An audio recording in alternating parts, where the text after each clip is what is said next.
Thank you. Yeah. She means the world to me. All these years your picture was so fucked up. I know, right? So I was just zeroing in on the right one. Anyway, so You blind pig if it finds an acorn. well, now we're closing the 189th.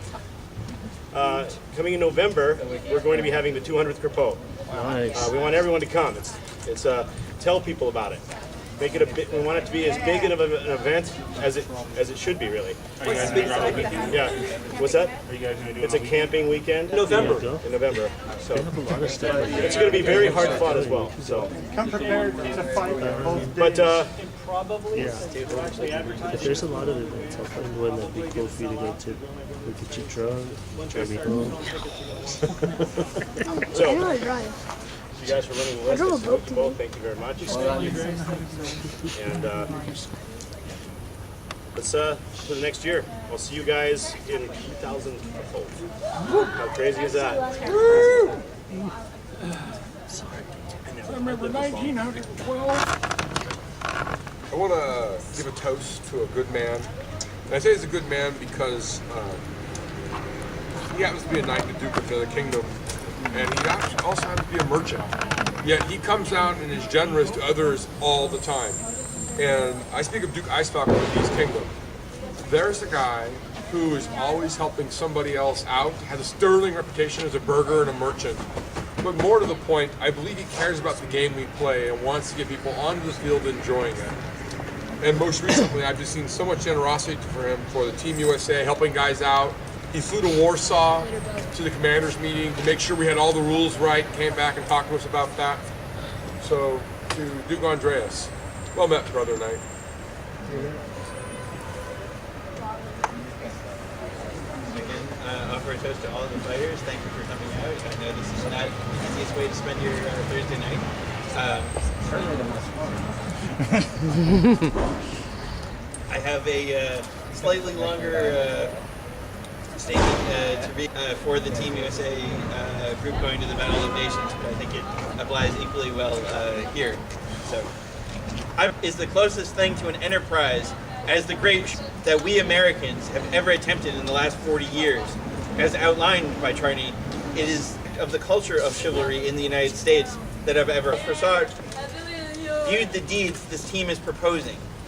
A company of stout warriors from all across this great nation, princes, knights, squires, long used to a life in harness, having great desire to hazard their bodies, honor their very lives to do some notable deed of down their fancy trappings, titles, silks, their noble birth, and previous mighty deeds of band together under the band of their beloved lands of fierce and unknown foemen.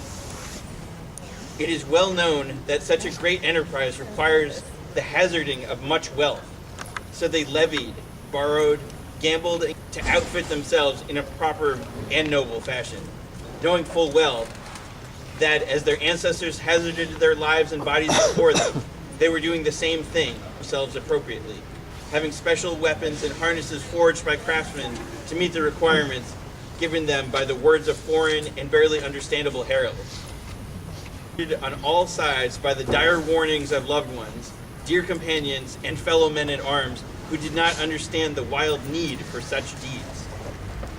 This deed is overfull with the possibility you are too old, too small, too fat, too weak, others said. You are spending so much money in the pursuit of glory that the monks and priests rail upon you for your frivolity.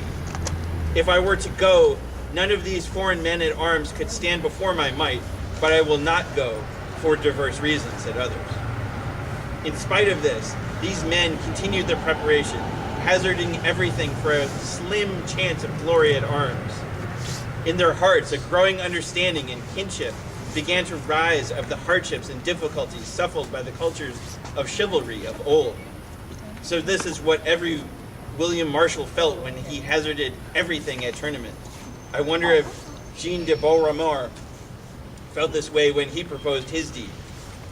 Finally, when all was prepared, these men boarded transport with their harness and panoply in tow and traveled to unknown lands where the dimly understood deed was to take place, besides a mighty castle of ancient construction.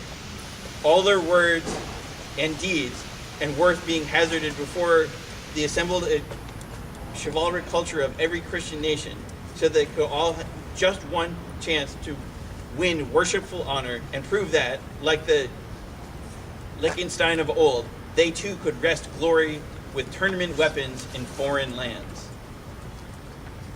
Almost done.